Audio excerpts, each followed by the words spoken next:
Hello,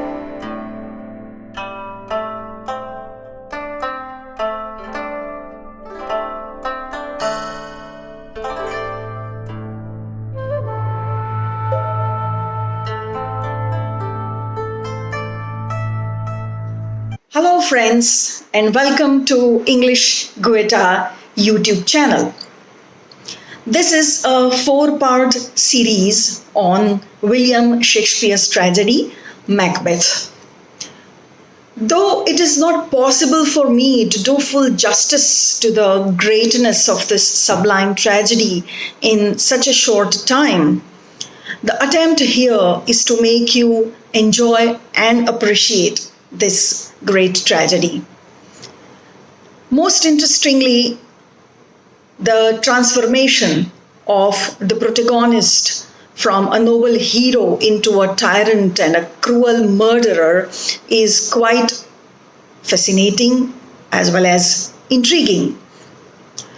Through the character of Macbeth, Shakespeare shows the terrible effects that unchecked and uncontrolled ambition have on men, and the sense of guilt that follows it, which leads to the downfall. And of course, at the end of the play, there is a note of hope when order is restored after all the tumult and violence and battles. A message of hope which is required very much for us in the present testing times. Macbeth is most likely to be written in 1606, early in the reign of King James I.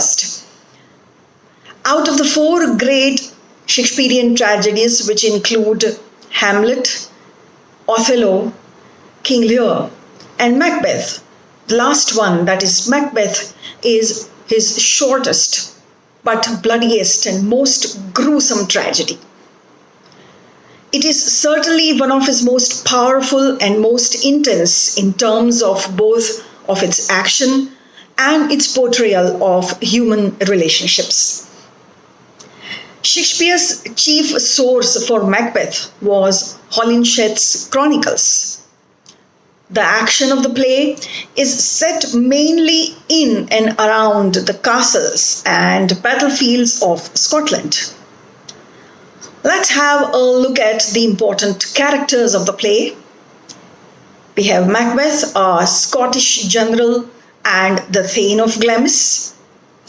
Lady Macbeth, the ambitious wife of Macbeth. Three witches. Banquo, the brave and noble general. Fleance, Banquo's son. Duncan, the good king of Scotland. Malcolm, the elder son of Duncan. Donalbain, the younger son of Duncan. Macduff, a Scottish nobleman, and his wife, Lady Macduff. Besides this, of course, there are many other minor characters present in the play. So the play opens with thunder and lightning crashing above a Scottish moor.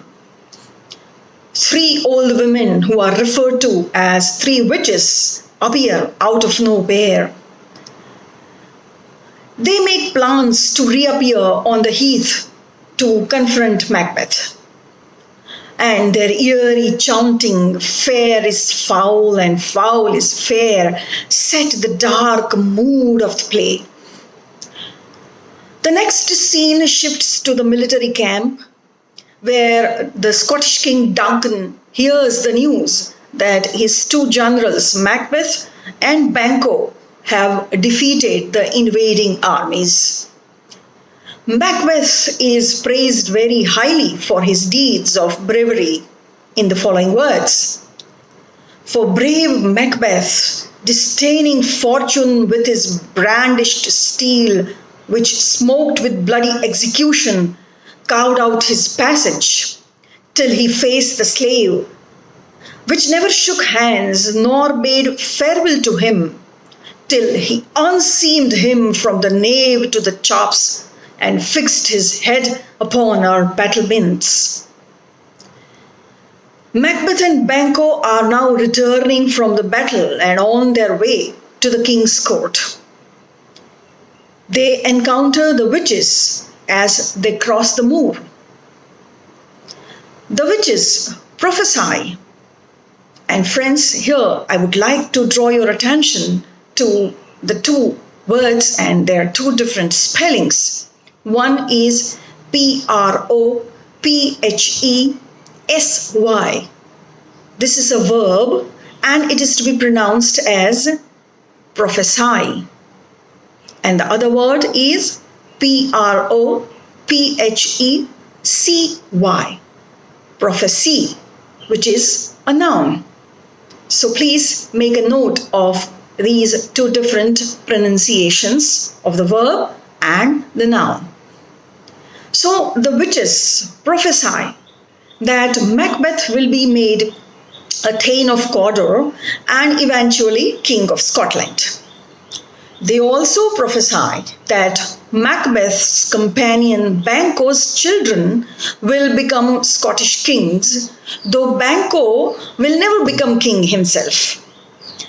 Macbeth requests the witches to explain what they meant, but they disappear, leaving him puzzled. Some of King Duncan's men come to thank the two generals for their victories in the battle. They tell Macbeth that he has been named the Thane of Cawdor. Macbeth is amazed, thinking that one of the prophecies of the witches has already come true. He now starts brooding over the possibility that he might one day become the King of Scotland. He wonders whether the reign will simply fall to him or whether he will have to perform a dark deed in order to gain the crown. The prophecy now has stoked the fire of his ambition. When Macbeth visits King Duncan, the king praises the two generals. He also announces his intention to name his elder son Malcolm heir to his throne. Plans are made for Duncan to dine at Inverness, Macbeth's castle. Macbeth writes a letter ahead to his wife, Lady Macbeth, telling her all that has happened. Lady Macbeth reads the letter containing the news about Macbeth's thainship and his meeting with the witches. She says that she knows Macbeth is ambitious, but fears he is too full of the milk of human kindness. She decides to convince her husband and manipulate him to get hold of the crown. She awaits her husband's arrival and delivers a most famous soliloquy. Come, you spirits that tend on mortal thoughts, unsex me here and fill me from the crown to the toe top full of direst cruelty. Make thick my blood. In all earnestness, she decides to put her natural femininity aside so that she can do the bloody deeds necessary to grab the crown. When Macbeth arrives at his castle at Inverness, she dismisses all his objections and coaxes and cajoles him to kill the king that very night. She suffers none of her husband's uncertainties. Duncan and his attendants arrive at Macbeth's castle. Macbeth is still uncertain about killing Duncan.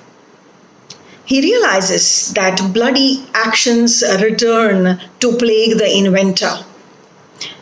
Macbeth's reason for not killing Duncan are first that Macbeth is Duncan's kinsman, subject, and host. He says, I am his kinsman and his subject. Secondly, Duncan has been kind to him. Third is Duncan is admired as a virtuous ruler, and his murder would cause pity for him and hatred for the killer. His virtues will plead like angels, says Macbeth. And finally, he also recognizes that there is no other reason to kill the king other than his ambition. I have no spur to prick the sides of my intent, but only vaulting ambition, says Macbeth. The imagery, if you consider the imagery in this speech, it is very dark. We hear of bloody instructions, deep damnation, and a good and a poisoned chalice. And these words suggest that Macbeth is aware of how the murder would open the door of a dark and sinful world.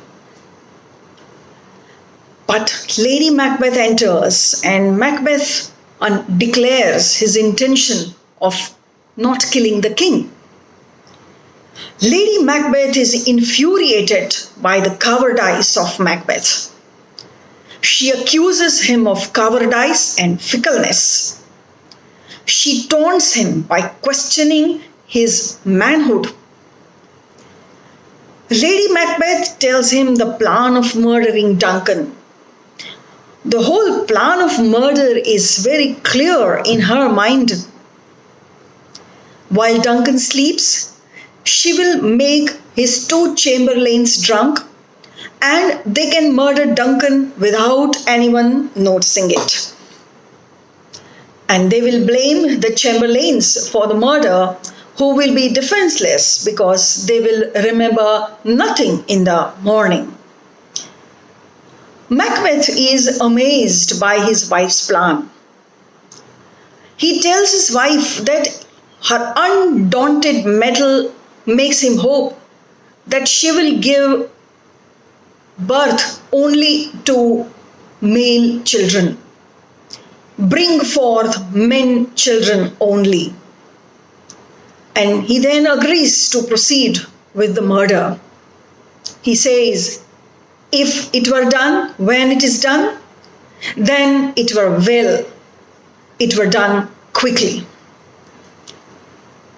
This brings us to the plot of the first act. If we analyze some of the important events of this first act, we can see that the opening scene of the play establishes a dark mood that permeates the entire play. The play begins with a storm. A malignant supernatural force in the form of the three witches also appear. And their sinister shadows loom large over the entire play. The first act establishes the play's dramatic premise, the witches' awakening of Macbeth's ambition. The act also presents the main characters and their relationships. In the first act, Macbeth is introduced to us as a general of extraordinary powers, a brave and capable warrior, a man of great courage, the qualities which he continues to display throughout the drama.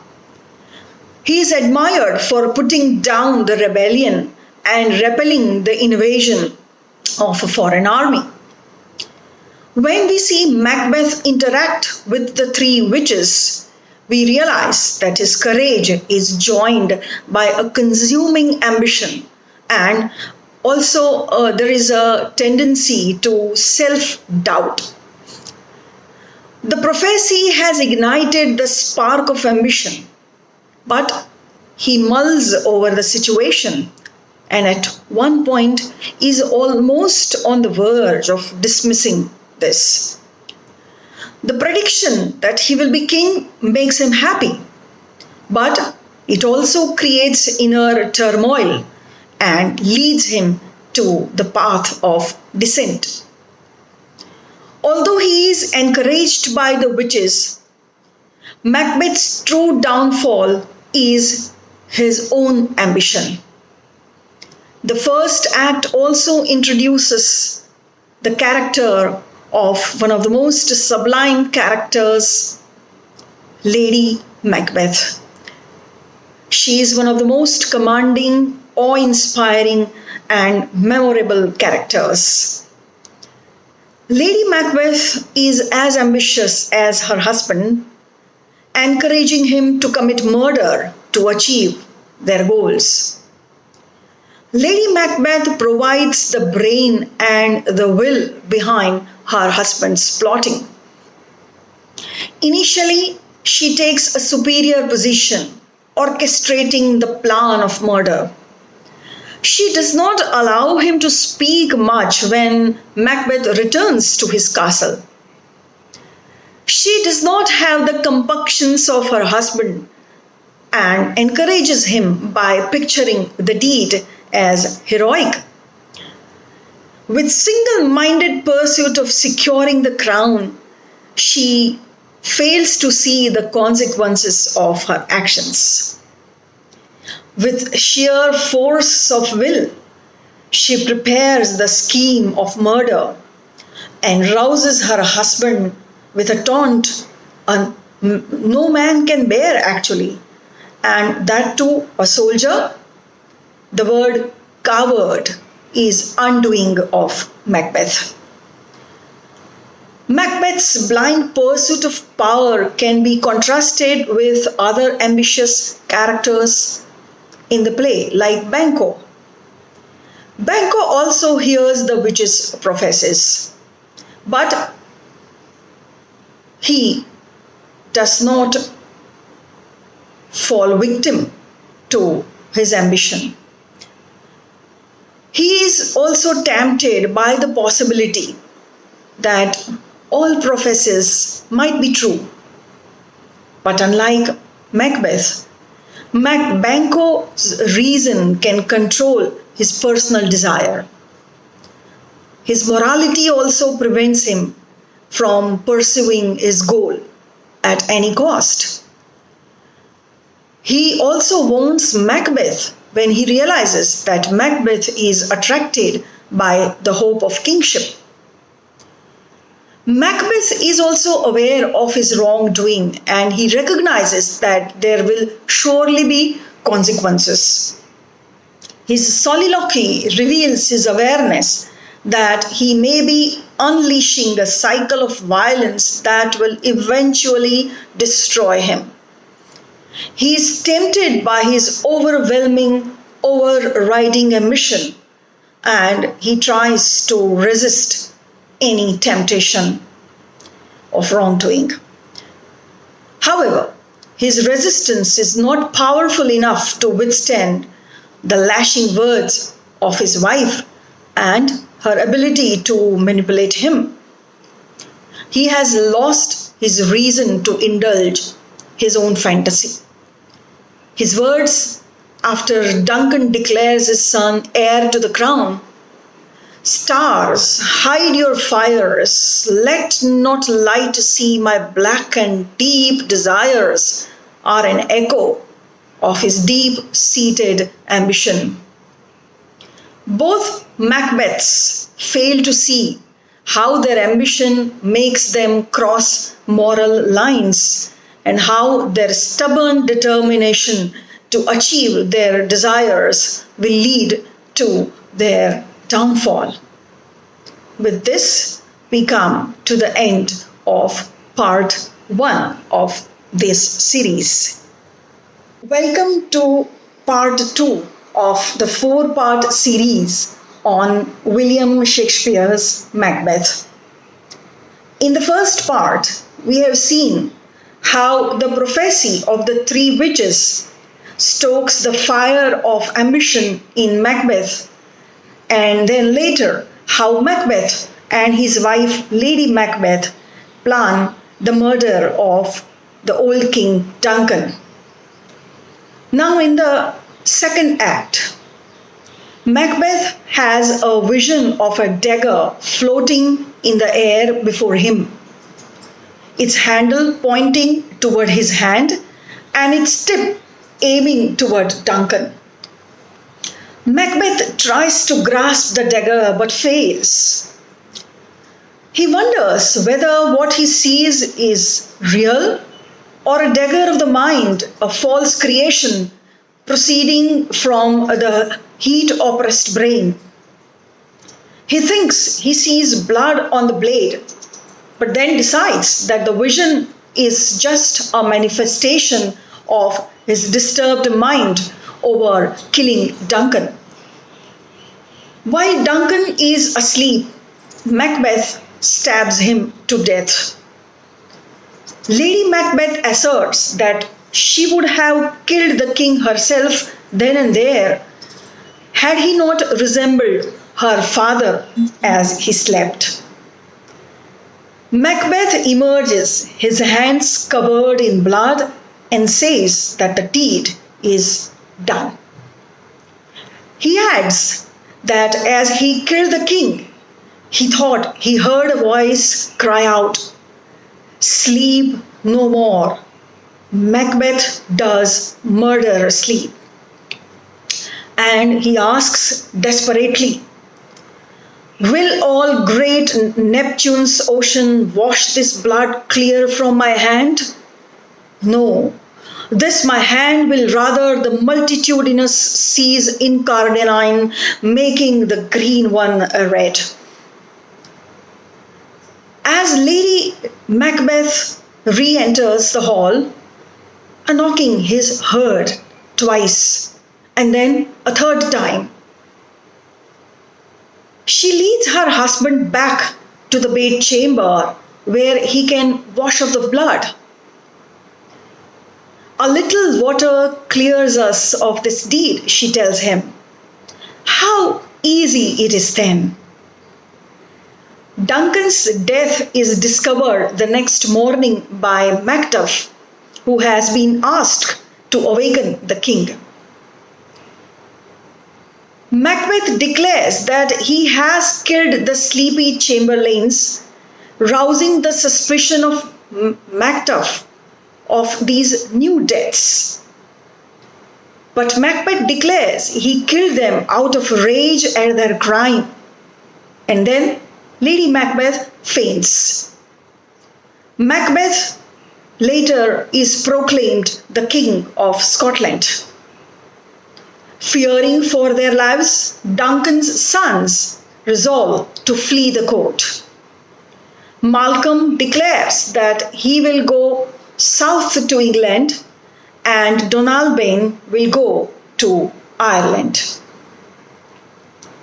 If we look at the second act, we see that it is singularly concerned with the murder of Duncan. However, the actual murder, like classical Greek tragedies, is not shown on the stage. We see the scenes leading up to the murder and the scenes that follow the murder, but the actual deed is kept off stage. While the actual killing is not shown, the physical and psychological wounds on Macbeth and his wife are the core of the action. The effect on Lady Macbeth of her trip into Duncan's bedroom is particularly striking. She says that she would have killed Duncan herself, except that he resembled her father sleeping. This is the first time Lady Macbeth shows herself to be at all vulnerable. Her comparison of Duncan to her father suggests that despite her hunger for power and her cruelty, she sees her king as an authority figure to whom she must be loyal. Macbeth is shaken to see the blood on his hands. The instant the deed is done, its futility starts to haunt him. And at this point, Lady Macbeth remains the voice of reason as she tells him that the blood can be washed away with little water. Her words, "a little water clears us of this deed," are full of irony when she realizes that the guilt that the blood symbolizes needs more than water to be cleansed away. Her hallucinations later in the play, in which she washes her hands continuously and obsessively, are full of irony. Up to the scene of the murder, Lady Macbeth is in charge of the whole situation. But after murder, it is Macbeth who takes center stage. He seizes the opportunity, takes control over the situation, and becomes the king. With this, we come to the end of part